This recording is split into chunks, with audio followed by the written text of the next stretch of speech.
To be honest, I'm not even sure if I'm.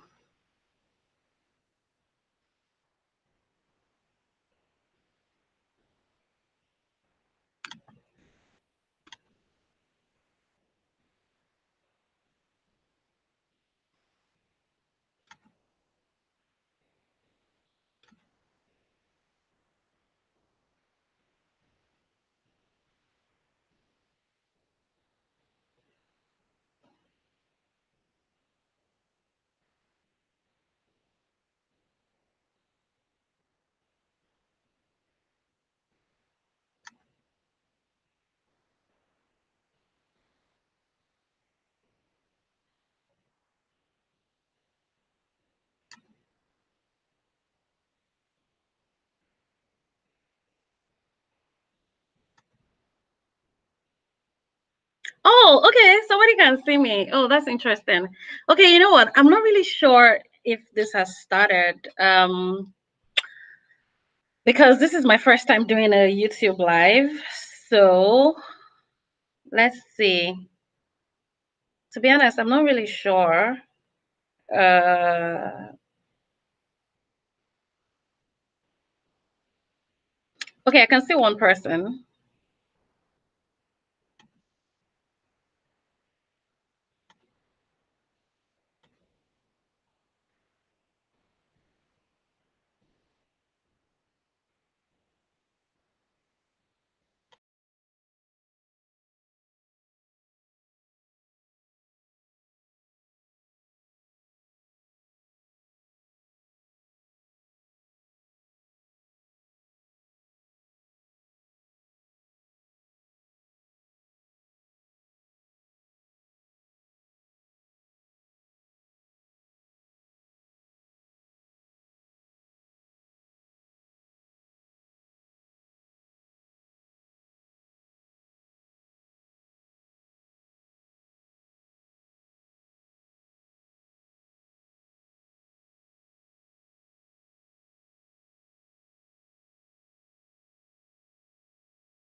Okay, you should be able to see me. Can you hear me now? I know you can see me, but can you hear me now?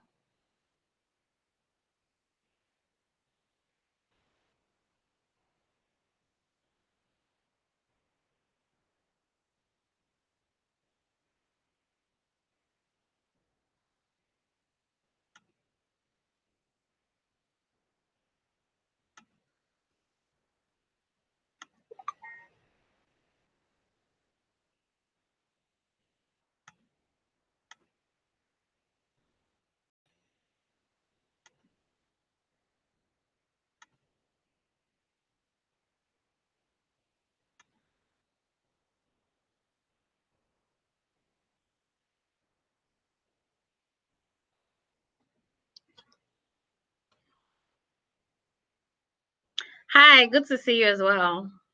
Um,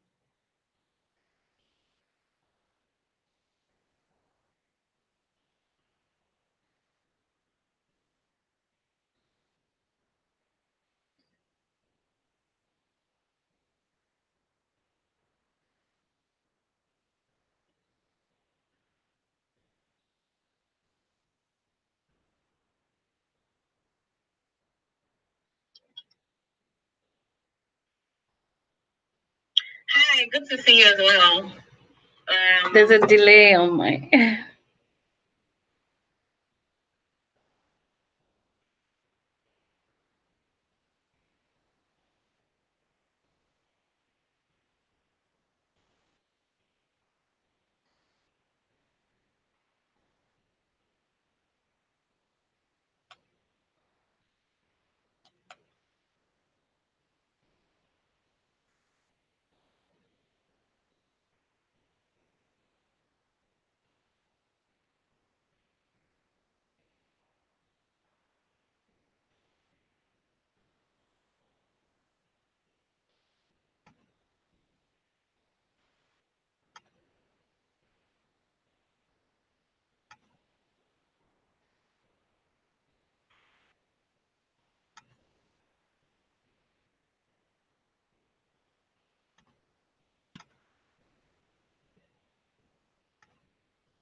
Okay, so I'm just gonna go ahead and start. Hopefully, more people just join. And then for people who are here, sorry about that. This is my first time doing this. So I'm not really, it's kind of like my so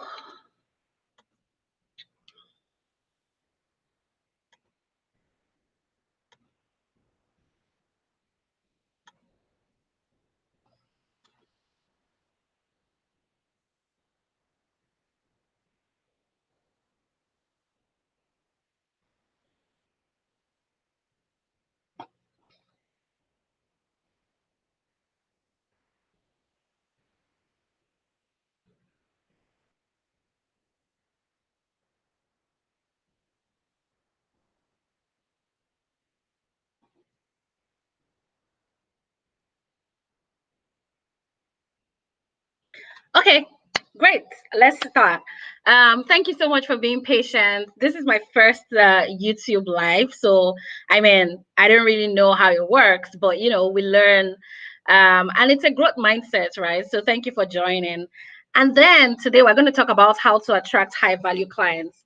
Now, this particular topic I'm very passionate about, and I think it's a topic that entrepreneurs, consultants, and coaches need to speak up more about. And I'll sort of give you a background as to why I am very passionate about this topic. The first thing is that when I first started my consulting business, I was very scared that I wouldn't get any clients. So what that meant was I was constantly afraid, and I was letting fear rule how I react to my business. So it was like, oh, you know what, I'm going to do something, but I'm afraid.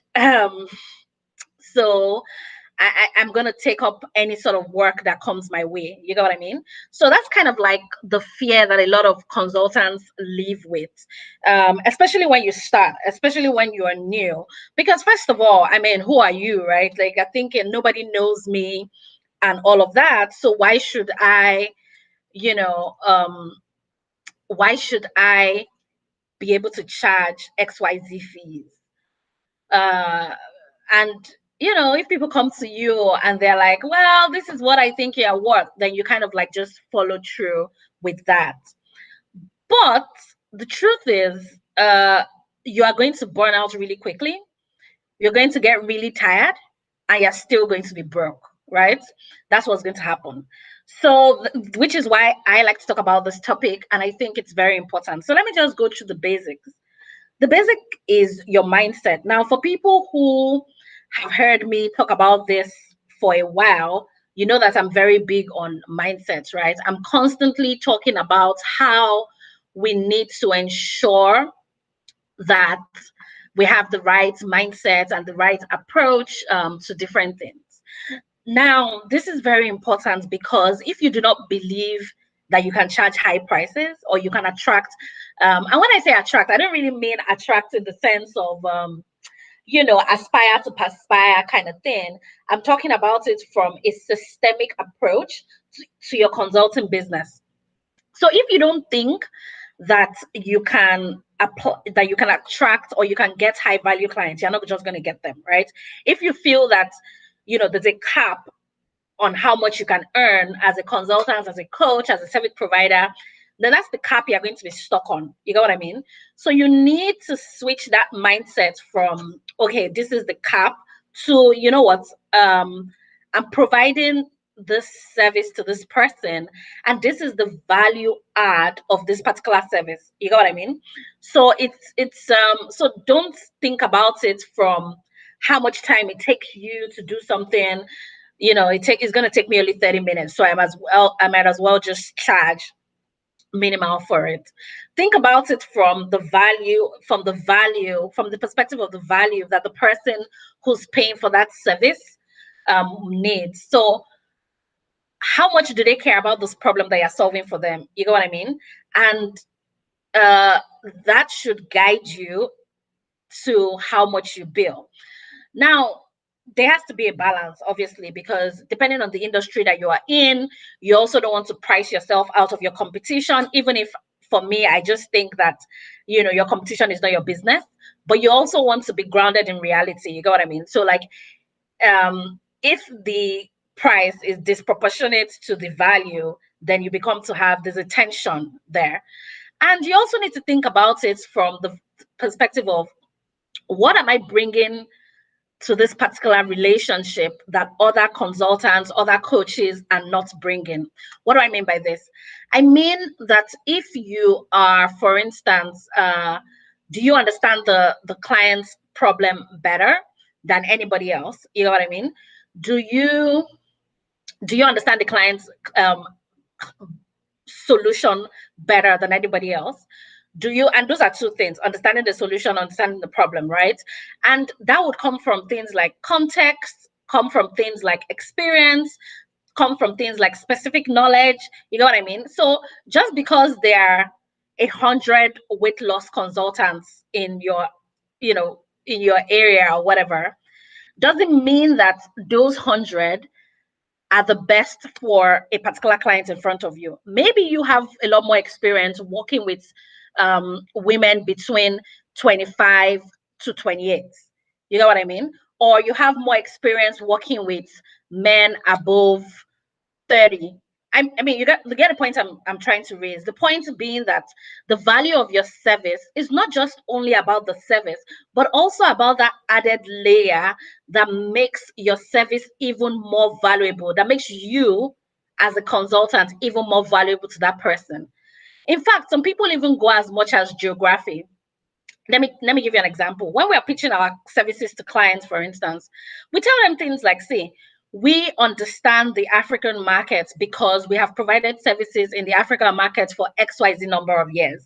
That's specific knowledge. That's specific knowledge that a firm in New York, for instance, doesn't have. And we can leverage that specific knowledge in order for us to be able to charge, high.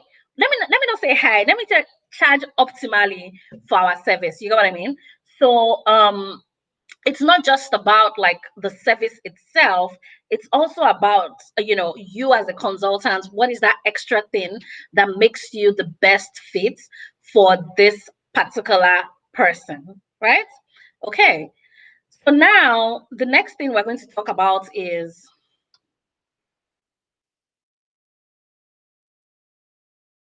hold on, your numbers. If you want to attract high value paying clients, you need to understand what your numbers are saying. What do I mean by this? When I first started my consulting business, I just didn't know what my numbers were. I think it also stemmed from a place of fear where I was like, you know, I don't know what my numbers are saying. I don't know how much I can charge.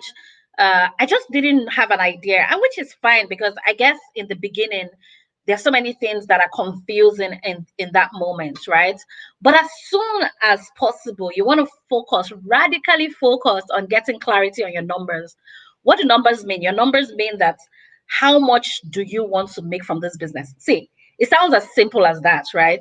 But you know why that's important? Because if you are starting as a consultant and you are just a solo, person, and is a one-man shop, you have limited availability in terms of time, right? You have 24 hours in a day. So let's say uh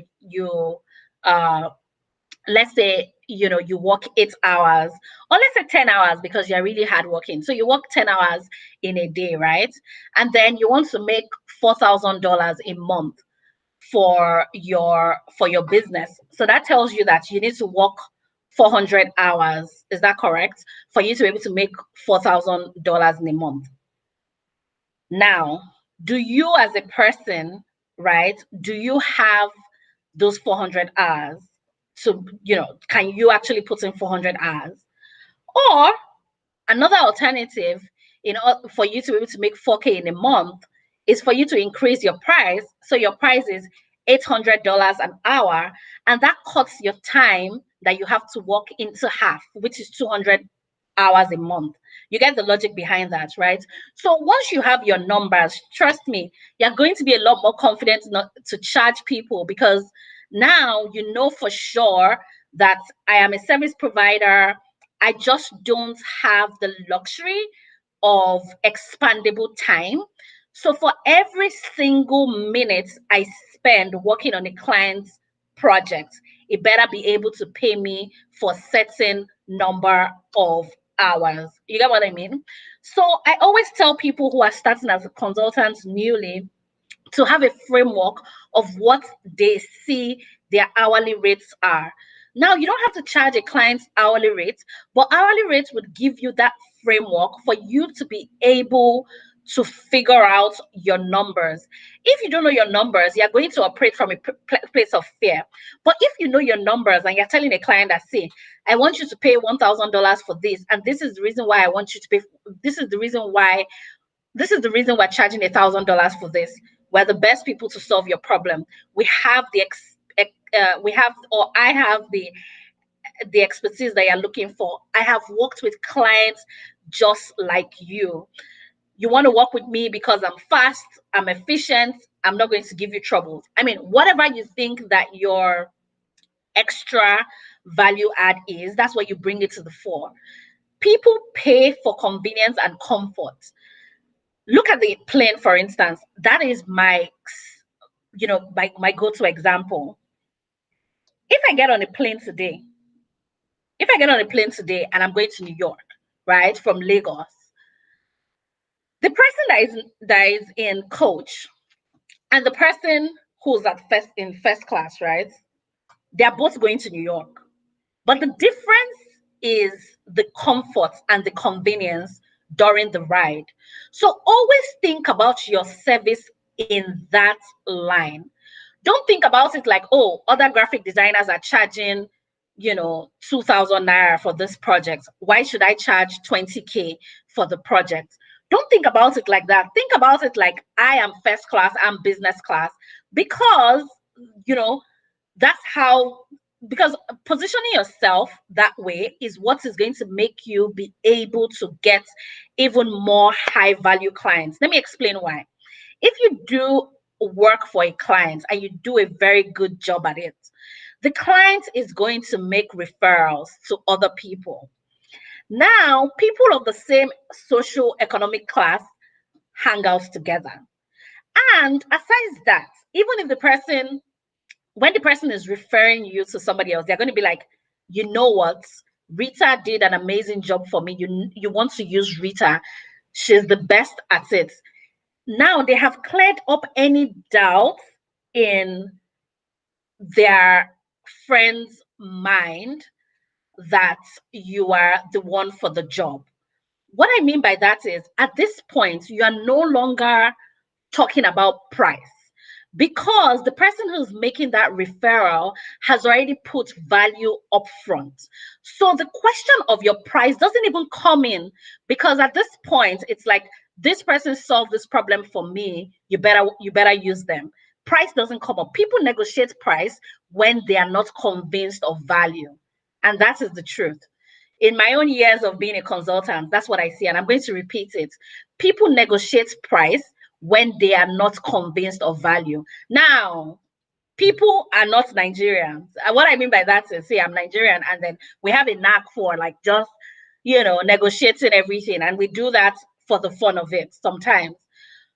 What I mean by that, though, is yes, there are exceptions to that rule, but generally, people would say you are too expensive because they are not convinced of value. So let me put it like that. They would always negotiate price, but they would say, when somebody says you're too expensive, it's because they are not convinced of value. And that is something that everybody knows, right? So you want to ensure that you place yourself in that first class or business class cabin. Just like the plain example that I'd given earlier, right? It's the same thing. Just like I said, right? The person in coach and the person in first class, they are both going to the same destination. The difference in that ride, because if anything happens to that plane, all of them are in trouble, right? So it's not as if the person in first class is intrinsically safer than the person in business in coach. Really, intrinsically, they're not. They might get off the plane first, but they're not exactly safer than the other person, right? Everybody is taking the same amount of risk. But somebody has paid, in some cases, up to 10 times what another person has paid.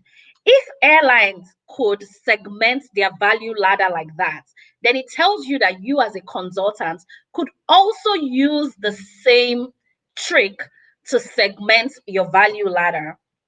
So you want to be able to think about the fact that just because other people are giving the same service doesn't mean that you have to. It doesn't mean that you also have to be you also have to do it cheaply. So that's what I will say about your numbers.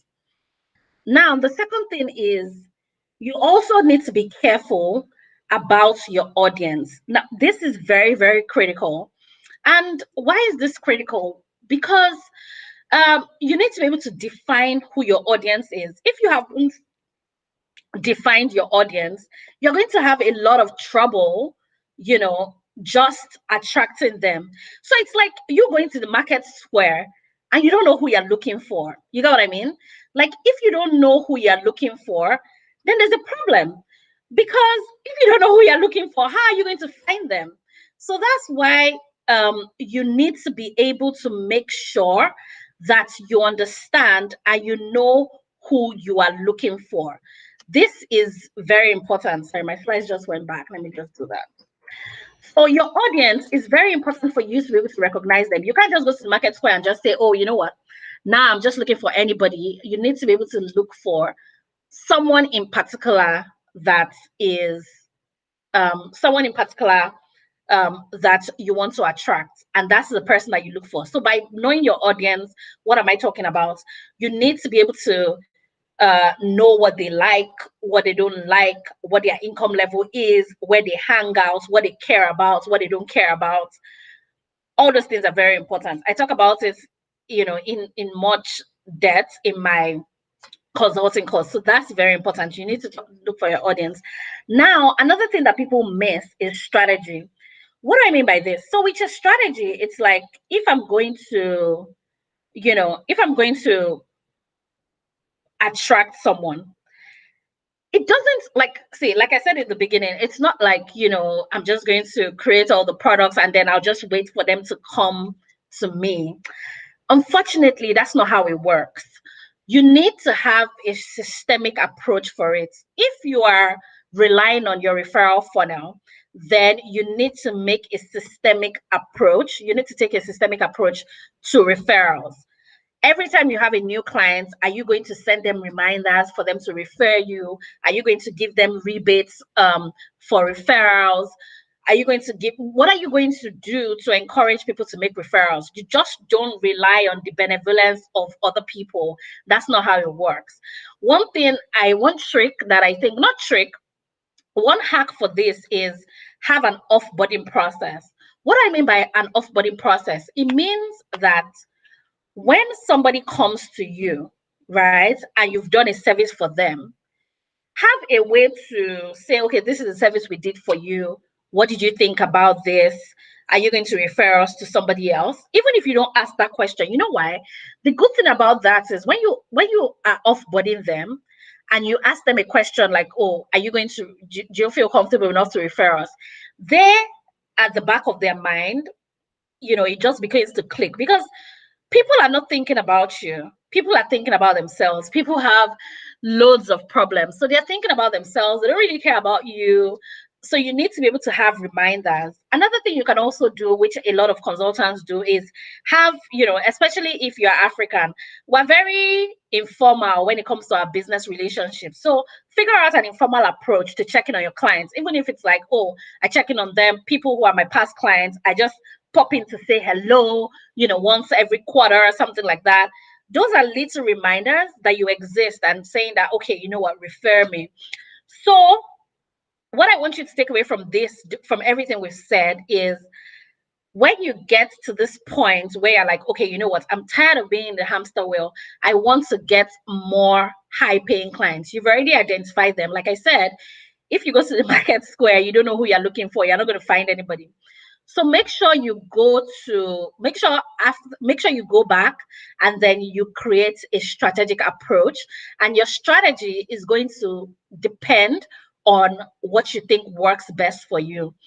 One of the things I would say is make sure from the early on process, as early as possible, you're gathering data to know where your clients come from and where your clients come from the most. And whatever is working, double down on that. A lot of consultants make the mistake of thinking that when something is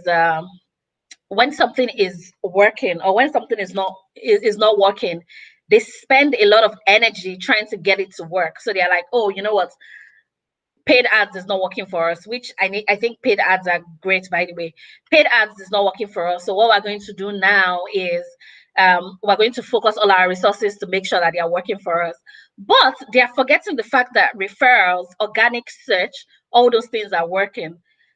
Why don't you double down on stuff that is working instead of you expending your energy on things that are not working? Now, don't worry. You are not crazy if you focus on things that are not working.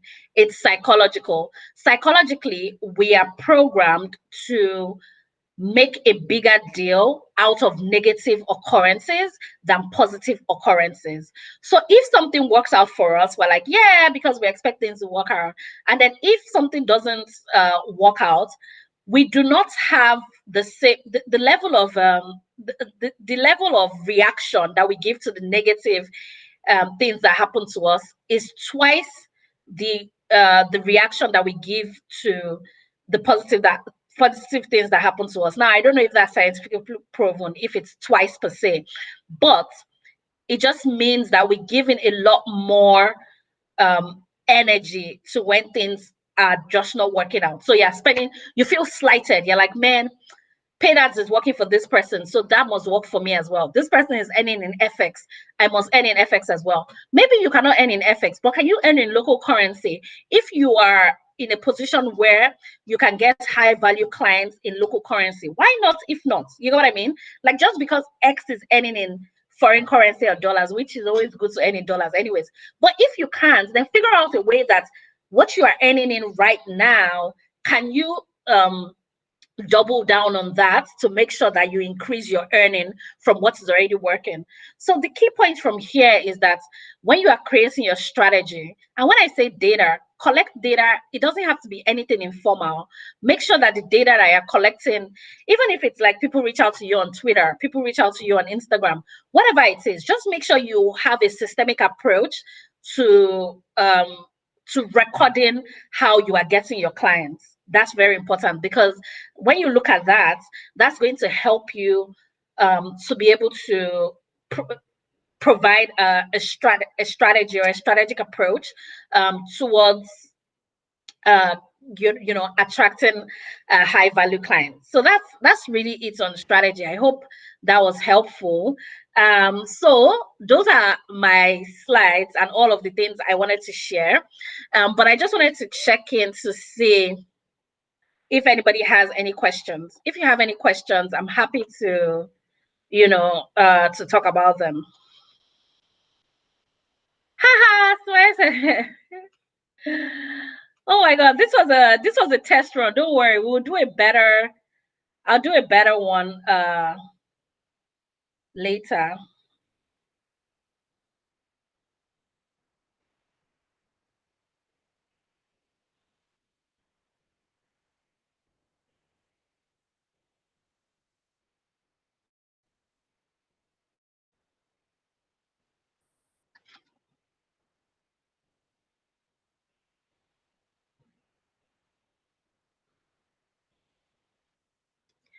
I'm glad it was great. I wanted to take questions, but I think there's like a delay. I don't really know what the delay is, but yeah. If not, let's do this. I would try and see if I can have another session, and then by then I would already have a lot more practice with YouTube Live. Um, and then I'll be able to do this better. But thank you for coming to my first my first YouTube Live. Hopefully we do this better next time. all 13 of you. Oh my God. I feel so loved. Thank you. And then, yeah. Bye, everybody.